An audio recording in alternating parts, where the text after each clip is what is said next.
مبدئيا يا جماعه، انا عامل الفيديو ده ولا عشان خاطر اشهر بحد، ولا طالع اجرح في حد، ولا طالع اسوق سمعه حد. انا عامل الفيديو ده مخصوص عشان ادافع عن نفسي وادافع عن مراتي من كتر الاشاعات اللي بقت موجوده دلوقتي على السوشيال ميديا. فاي دليل هيبقى موجود في الفيديو ده، الدليل ده انا بستخدمه عشان ابرأ نفسي من كل الاشاعات اللي موجوده على السوشيال ميديا. ونبدا باول نقطه، وهي الاستاذه مي طالعه تقول لي للناس ان ام مسلم صاحبتها وانتمتها، وان هي اللي جايبه مي عشان تعمل معايا انا المسلسل.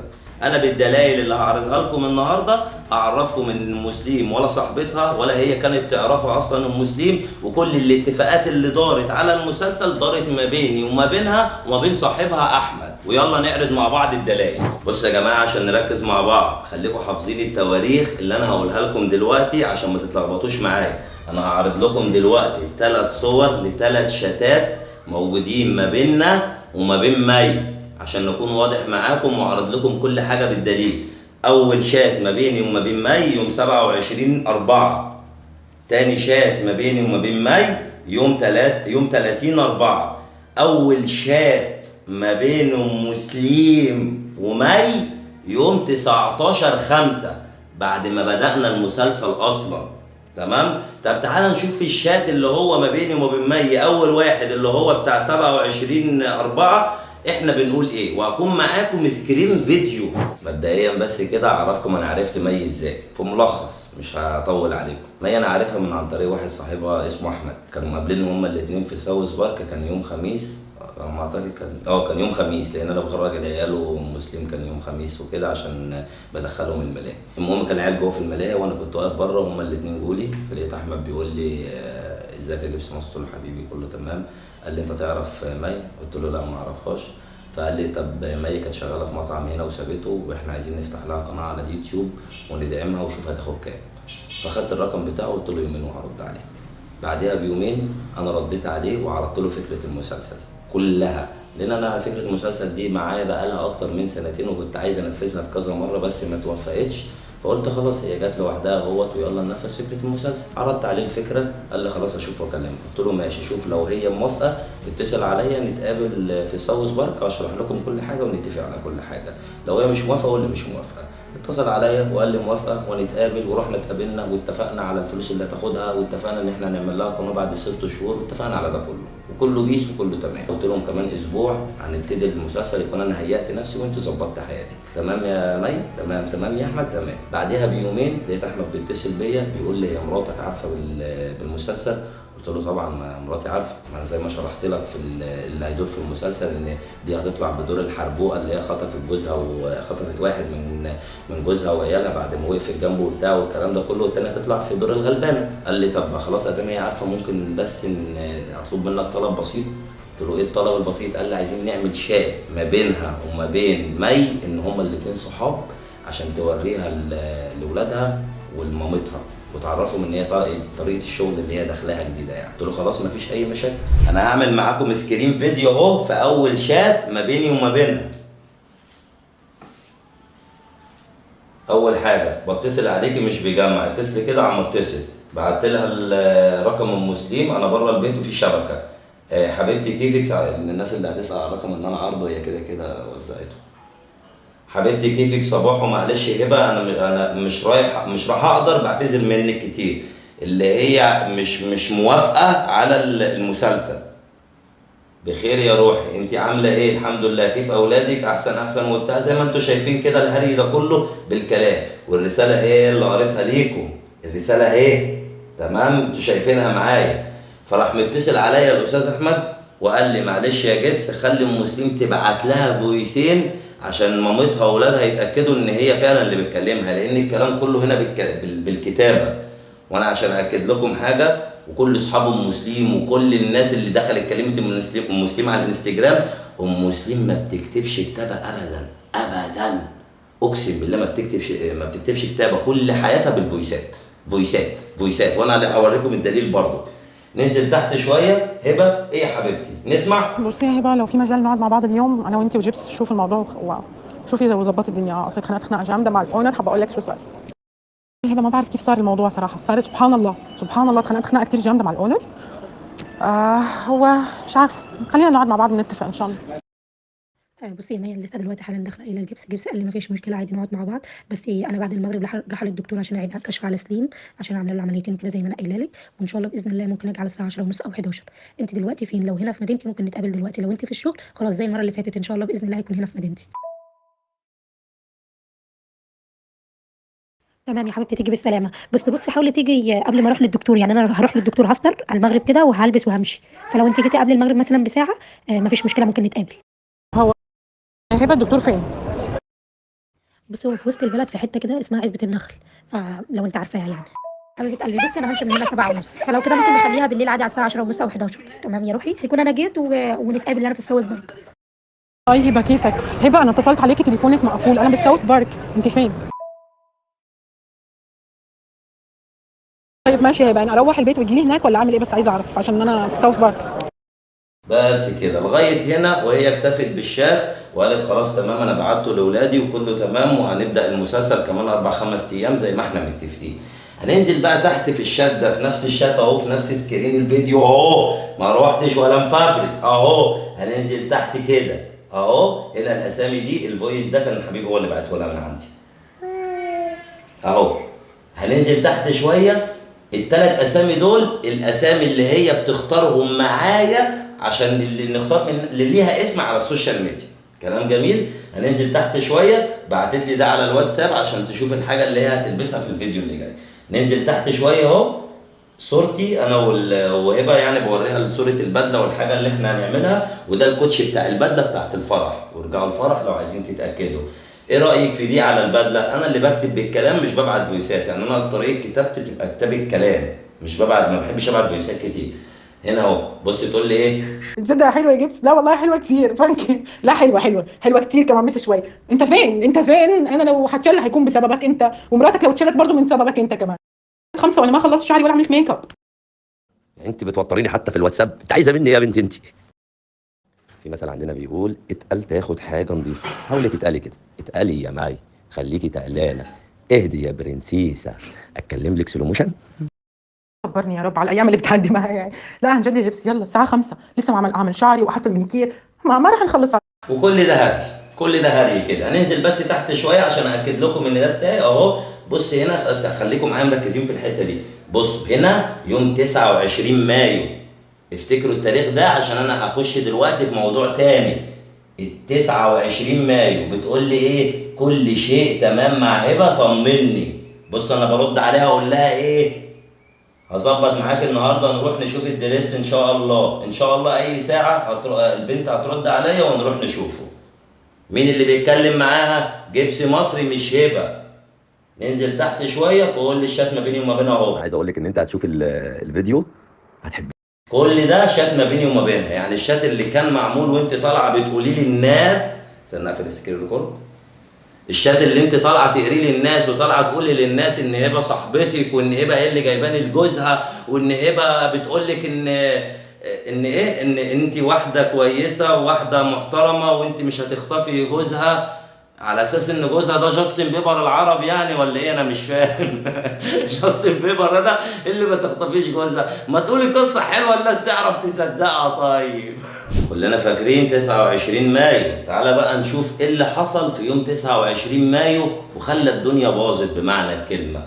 بصوا هنا كان اليوم بتاع 29 مايو ده اللي رايحين نصور فيه الفيديو بتاع العشاء الرومانسي والخاتم السوليتير.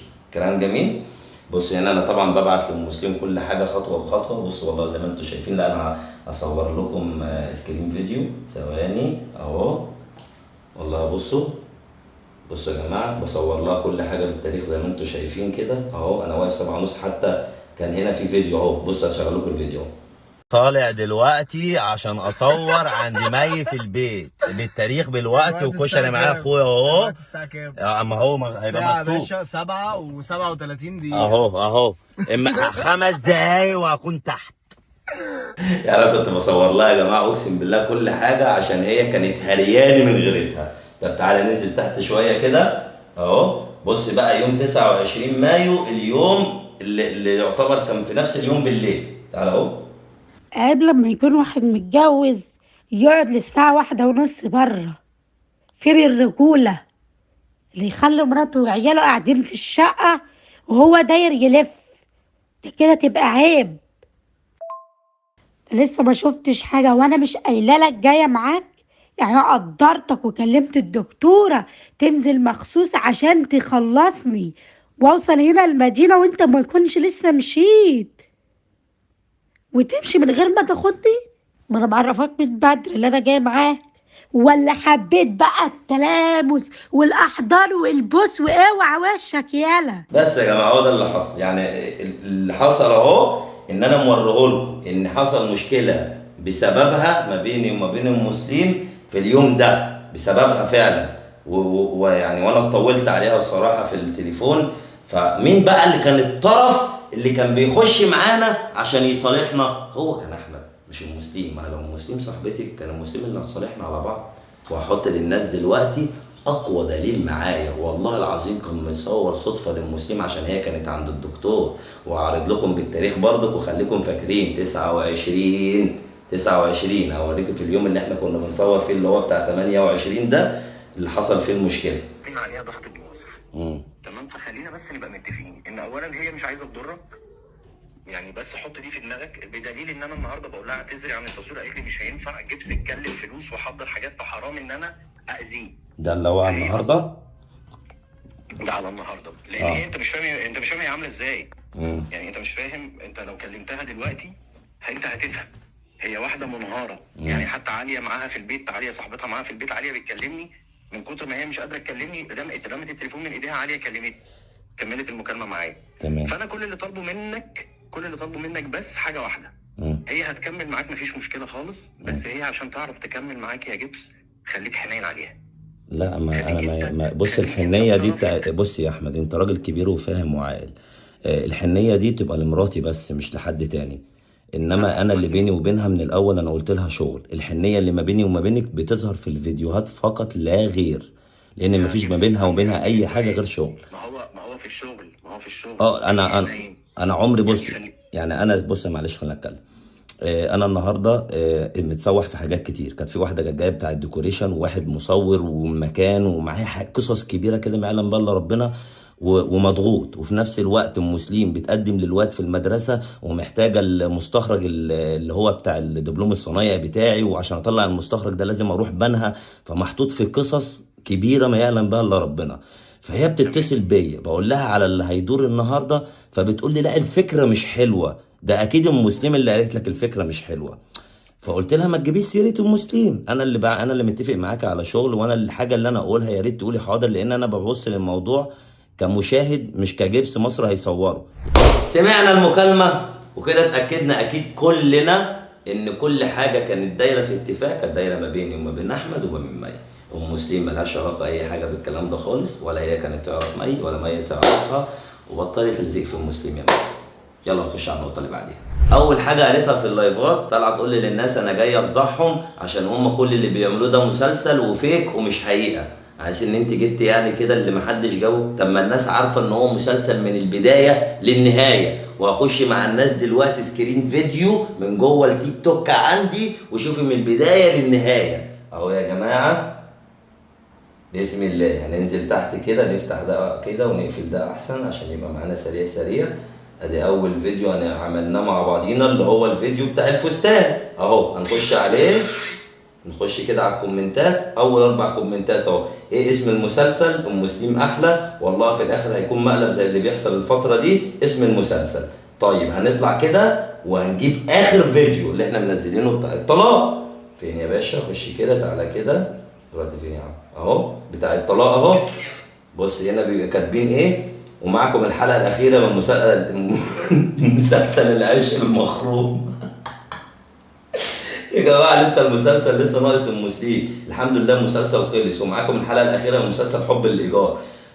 خلص الفيلم. يعني كل الناس عارفه من البدايه للنهايه من قبل ما تطلعي ان هو مسلسل، لان انا معرفهم كل حاجه انا بعملها على السوشيال ميديا تكون غريبه. ده مسلسل يا جماعه، طول ما انا بقول لكم الدماغ شغاله مش بتنام، فده مسلسل يا جماعه. فانت ما جبتيش التايهه. تعال نخش على 3. لا ده لسه بدري. انت شفتي حاجه؟ ما عرفوها يا جدعان، دماغي شغاله مش بتنام. نيجي بقى لتالت نقطة، هي طلعت تتكلم علينا ليه؟ هي دلوقتي قالت في اللايفات يا جماعة أكيد كلكم سمعتوا، أنا بقالي 5 أيام ما ردتش، فالحاجات بقت منتشرة على السوشيال ميديا وأنتوا شفتوا كل اللايفات بتاعتها. قالت أنا طلعت اتكلمت عليهم عشان خاطر نقطتين.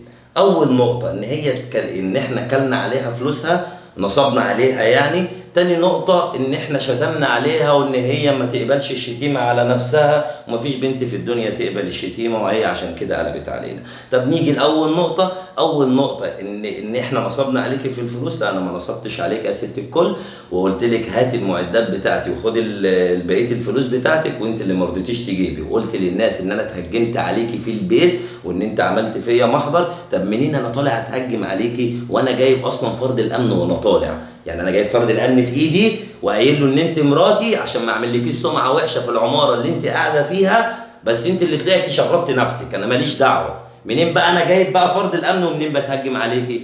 انت عايزه تاخدي فلوسك يبقى في بره السوشيال ميديا، عشان مستحيل السوشيال ميديا هتديكي فلوسك. بره السوشيال ميديا تخلي اي شاب من الشباب اللي موجود معاكي حاليا في الفيديوهات يتواصل معايا، خد يا باشا معداتك اهي، هات يا باشا الفلوس بتاعتها الباقيه اهي، مع مقابل فلوس الشتيمه اديها لها والله اديها لهم اقسم بالله عشان انا وعدتك بيها. نيجي بقى لتاني حاجه اللي هي ايه؟ الشتيمه اللي هي ما قبلتهاش على نفسها، وان هي قلبت علينا عشان خاطر الشتيمه، ودي اكتر حاجه وجعاها. طب انا هعرض لكم دلوقتي كواليس ثلاث فيديوهات اتصوروا بعد الشتيمه. طب ازاي ال3 فيديوهات دول اتصوروا بعد الشتيمه يا جماعه؟ معلش قبل ما اعرض لكم الفيديوهات، لان احنا في اليوم اللي هي شتمت فيه اتواصلت معانا ورحت لها لحد البيت انا وام مسلم، وهي كانت زعلانه وبتاع وخلاص رضيناها والدنيا جميله. طب تحب نمسح اللايف ده لو مش عاجبك؟ لا ما خلاص انتشر بقى وكل الناس عماله تقول لي رقاصه وتقول لي كلام مش لطيف. طب تحب نعمل ايه؟ طيب تراضي بايه؟ ده يا جبس انت قلت لي عايزه بونص، يعني انت عايزه بونص، عايزه كام؟ من هنا لهنا لغايه ما اتفقنا على 10000 جنيه. خلاص دلوقتي اتفقنا ان ثمن الشتيمه 10000 جنيه، بدل ما كانت هتاخد 15 هتاخد 25000، وخلاص اتفقنا على كده وكله تمام. عشان كده كملت ال3 فيديوهات. هسيب لكم الكواليس دلوقتي اللي بتاكد كلامي ونرجع لبعض تاني. سريتو انا عايزك تخش معلش عشان هتبص لك، هي هتبص لك، هي عين ردة فعل. خليكي جوه هنا اهو، سيب الباب مفتوح عادي، خش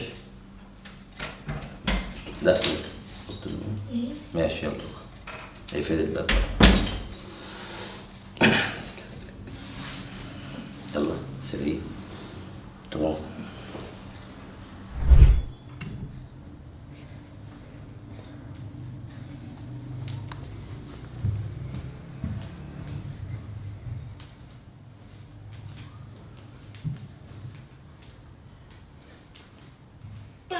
لا يمكن الاتصال به في الوقت الحالي. لا مش طبيعي، لا مش طبيعي اللي عم بيصير فيا.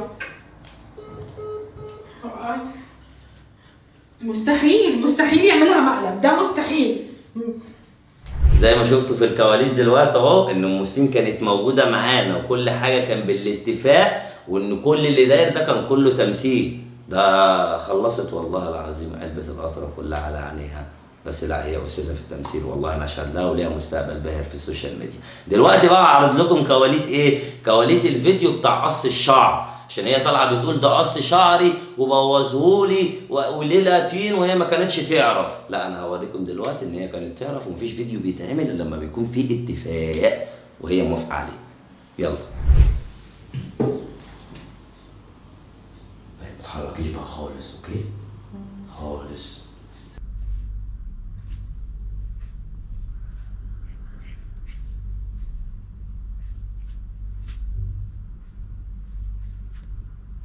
اسعي بقى سيتو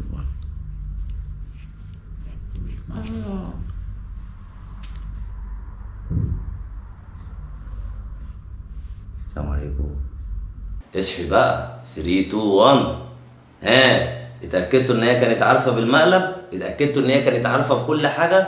اقسم بالله يا جماعه ما كان في اي حاجه بتحصل مع مي الا لما اكون بوافقتها برضاها. يعني والله ما كنا بنطلع لها البيت الا لما بكون واخد منها الاذن، زي ما انتم شايفين في السكرين كده.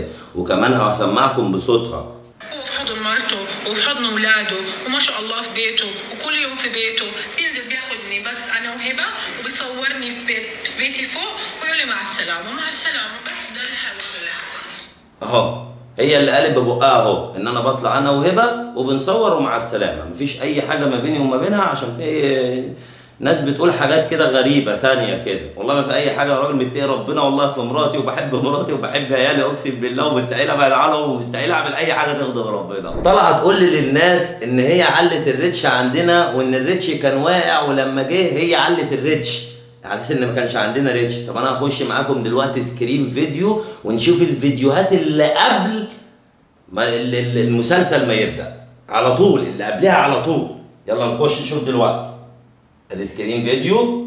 بص المفروض اول فيديو نزل طبعا انتم متابعين اللي هو فيديو حق الرد بتاعي اللي هو جايب 3 مليون ونص، انا اللي طالع فيه لوحدي من غيرك يعني ماشي. ننزل قبله على طول كده الفيديو بتاع وجود ولاد شيماء في البيت بقى خطر علينا، جايب كام؟ 3 مليون ونص، يعني مفيش ريتش ولا واقع ولا حاجه. طب ننزل تحت شويه 1 مليون و200، تحت شويه يعتبر مليون، تحت شويه 2 مليون ونص، تحت شويه 2 مليون ونص. فين الريتش اللي واقع؟ طب تعالى نخش على التيك توك مثلا، نخش على التيك توك اهو نفس السكرين فيديو. حدث يا باشا، ننزل اول فيديو نزل معاك اللي هو الفيديو بتاع الفستان اللي هو اهو جايب 5 مليون. طب الفيديو اللي قبله جايب 5 مليون ونص، طب الفيديو اللي قبله جايب 7 مليون ونص، طب اللي قبله 2 مليون، واللي قبله 3، واللي قبله 3 مليون، واللي قبله 4 مليون، واللي قبله 1,700,000. فين الريتش اللي واقع؟ انت مش لاقي حاجه تقوليها؟ ده انا جبس مصر. نشوف بقى مين اللي بيحك في مين. طب لما انت دلوقتي طالعه بتقولها ريتش عشاني وبتاع والكلام ده، ليه مستخدمه اسم جبس في الاكونتات بتاعتك؟ ليه مسميه الاسم بتاع الايميل بتاعك اللي انت منزله عليه المكالمه بتاعت ام مسلم؟ وعز جلاله الله يا جماعه المكالمه بتاعت ام مسلم اللي دارت ليها في النهايه والله العظيم معموله لاولادها، والله معموله لاولادها، عشان خاطر الشتيمه اللي اتشتمت دي. هي اتصلت عليا وقالت خلي هبه تكلمني المكالمه دي تقول لي ان هو ترند وان انا غلطت فيكي ومعلش وبتاع والكلام ده كله عشان تبعته لاولادها ولامها. بس هي غدرت بقى ونزلتها على اساس ان هي تبقى متفقه معاها. انا كده يا جماعه خلصت كلامي، بس الحاجات اللي عندي ما خلصتش، يعني في حاجات معايا كتير انا ممكن اعرضها عليكم بس هي خارج النطاق، يعني خارج اللي هي اتكلمت فيه، فانا مش هطلع حاجه تاني من عندي. وعموما انا رديت بالدلائل على كل حاجه هي قالتها وكذبتها وخلص الكلام. انا مش هطلع ارد تاني عليها عشان لو طلعوا اتكلموا تاني حد يجي يقول لي يا جبس اطلع رد وبرر، مفيش تبريرات تاني. انا نفيت مع اللي هي صحوبتها مع ام مسلم، ولا هي كانت صاحبتها ولا كانت اي حاجه، واثبتت لكم ان حقها انا رحت لها لحد البيت عشان ادولها واخد معداتي وهي اللي قالت ده تهجم عليا، واثبتت لكم ان الشتيمه هي كانت واخده حقها فيها بس هي طمعت بفلوس زياده، وعرضت لكم السكرين. بس كده انا كده خلصت كل حاجه وما عنديش اي حاجه تانية اقولها. وخليكم فاكرين مش انا اللي بدات بالغلط، وانا دلوقتي وانا واقف مكاني بقول لكم اهو، انا لو هي عايزه في اي وقت ان هي تحل انا موجود وعندي استعداد ان انا احل. انا مش جايه معايا بمشاكل لان انا عندي شغل ومش فاضي وعايز اكمل اللي انا بداته. وحاجه اخيره عايز اقولها لكم يا جماعه، انا فعلا لو هعتذر فانا هعتذر ليكم ان انا ما قلتلكمش على المسلسل من اوله ان هو مسلسل، بس يا ريت تعذروني لان المسلسل هو يعتبر قايم على التشويق، ان الناس تتشوق للحلقه اللي جايه. قدر الله ما شاء فعل، وانا بعتذر لكم وصدقوني والله العظيم الموضوع كان هيبقى موضوع جميل جدا لما يوصل لكم في النهايه، بس قدر الله ما شاء فعل، وان شاء الله باذن الله نحاول نكمل المسلسل. وفي حاجه تانية عايز اقول لكم عليها، السوشيال ميديا ما هو مكان الا للتسليه بالنسبه للمشاهد. المشاهد لما بيكون عنده وقت فراغ بيخش يتفرج على السوشيال ميديا، يعني هي بالنسبه له كلها تسليه. فريت ما تاخدوش الحاجات اللي انتوا بتشوفوها على السوشيال ميديا على محمل الجد قوي، لان 3/4 اللي موجود على السوشيال ميديا يعتبر كله اشاعات وكلام كاذب من الاخر. واكبر دليل على كلامي الترند اللي كان موجود بتاعت البنت اللي هي كانت لابسه فستان ازرق وبترقص في فرح صاحبتها، وكل الناس ولقاءات تلفزيونيه يطلعوا يقولوا ده جوزها طلقها، ده اولادها اترموا في الشارع، ده حياتها اتخربت، ده وفي الاخر طلعت البنت طالبه في الجامعه ولسه اصلا ما خلصتش جامعه ولا مخطوبه ولا متجوزه اصلا. في حاجه تثبت لكم ان كل حاجه بتحصل على السوشيال ميديا كلام كاذب، فياريت ما تاخدوش على محمل الجد وتسلوا. بس واشوفكم في المسلسل الجاي، والسلام عليكم ورحمه الله وبركاته. يا جماعه حاجه اخيره، لو الاستاذه مي زعلانه فعلا من الشتيمه لحد دلوقتي، فانا عملت باصلي ودلوقتي حالا مسحت اللايف بتاع المسلم من عندها في الصفحه، ولو مش مصدقين كلامي خشوا شوفوه هتلاقيه ممسوح كده. انا رميت بياضي اهو. لو حابه يا ست الكل ان انت تتصالحي، انا ما عنديش اي مشاكل. خلي حد يتواصل معايا، اديني المعدات بتاعتي وخدي بقيه فلوسك على داير مليم وتبقي مرضيه وتطلعي تقولي للناس مرضيه. لو ما طلعتيش عادي برضه، بس انت لو عايزه تتراضي انا موجود في اي وقت. واشوفكم المسلسل الجاي احلى مملكه في الدنيا، وجود باي.